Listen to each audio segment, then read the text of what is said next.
Welcome to recipes in my way. இன்றைக்கி நம்ம அருமையான சுவையில் ஒரு உருளைக்கிழங்கு மசாலா தான் செய்ய போகிறோம். ரொம்ப சுலபமாக செய்யக்கூடிய சுவையான இந்த உருளைக்கிழங்கு மசாலாவை சுட சுட தோசையிலையோ இடியாப்பத்திலையோ அல்லது இந்த மாதிரி ஒரு மிருதுவான ஆப்பத்திலையோ நடுவில் ஊற்றி ஒரு 30-40 செகண்ட் ஊறின பிறகு சாப்பிடும்போது சொக்கிற மாதிரி இருக்கும். அந்த மாதிரி ஒரு சுவையான உருளைக்கிழங்கு மசாலாவை எப்படி செய்கிறது, இதுக்கு தேவையான பொருட்கள் என்ன பார்க்கலாம் வாங்க. 350 கிராம் உருளைக்கிழங்கை வேக வச்சு எடுத்து வச்சுருக்கேன். இதில் இருக்கிற தோல் எடுத்துகிட்டு சின்ன சின்ன துண்டுகளாக நறுக்கி வச்சுருக்கேன். நீங்கள் இன்னும் கூட சின்னதாக பொடிச்சுக்கோங்க. மிக்சி ஜாரில் 3 வரமிளகாய், சின்னதாக இருந்தால் 4 வரமிளகாய் சேர்த்துக்கோங்க. 1 டேபிள் ஸ்பூன் மல்லி, 2 டேபிள் ஸ்பூன் முந்திரி அல்லது உங்களுக்கு தேவையான அளவு சேர்த்துக்கோங்க. முதல்ல இதை கொரகொரப்பாக அரைச்சி வச்சுருக்கேன். இதில் ஒரு 1/4 கப் அளவு தண்ணி சேர்த்து பேஸ்ட்டாக அரைச்சி வச்சுருக்கேன். வாணலியில் 2 டேபிள் ஸ்பூன் தேங்காய் எண்ணெய், இதுக்கு தேங்காய் எண்ணெய் தான் நல்லாயிருக்கும். 1 துண்டு பட்டை, 2 கிராம்பு, 2 ஏலக்காய். இதுக்கு பதிலாக கடுகு, உளுந்து, கருவேப்பிலை தாளிச்சுக்கோங்க.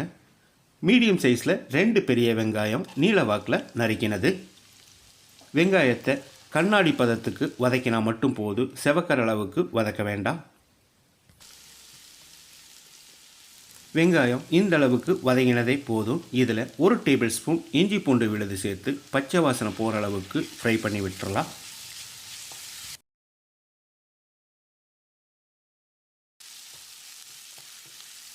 இஞ்சி பூண்டு விழுது பச்சை வாசனை போன பிறகு நம்ம அரைச்ச மசாலாவையும் ஊற்றிடலாம்.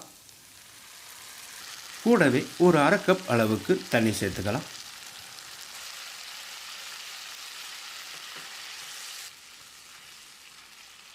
தண்ணி சேர்த்து கலந்து விட்ட பிறகு தேவையான அளவுக்கு உப்பு சேர்த்துக்கலாம். நான் 2 டீஸ்பூன் கல் உப்பு சேர்க்கிறேன், இது சரியாக இருக்கும்.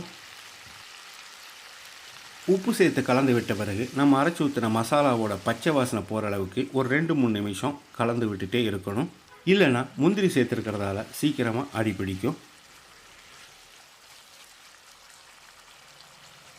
ஒரு மூடி துருவின தேங்காயில் முதல் பால், 2வது பால் 1/2 கப் அளவுக்கு எடுத்து வச்சுருக்கேன். இதில் 2வது தேங்காய் பாலை ஊற்றிக்கலாம். கூடவே இன்னொரு கப் தண்ணி சேர்த்துக்கலாம்.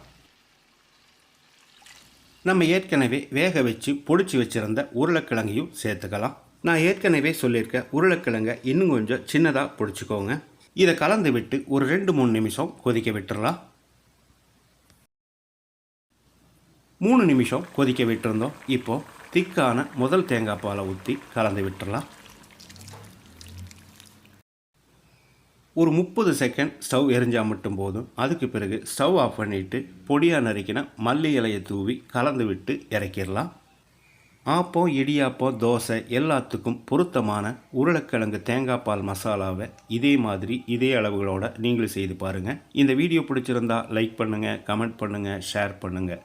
சப்ஸ்கிரைப் பண்ணாதவங்க சப்ஸ்கிரைப் பண்ணுங்கள். மறக்காமல் பெல் பட்டனை கிளிக் பண்ணுங்கள்.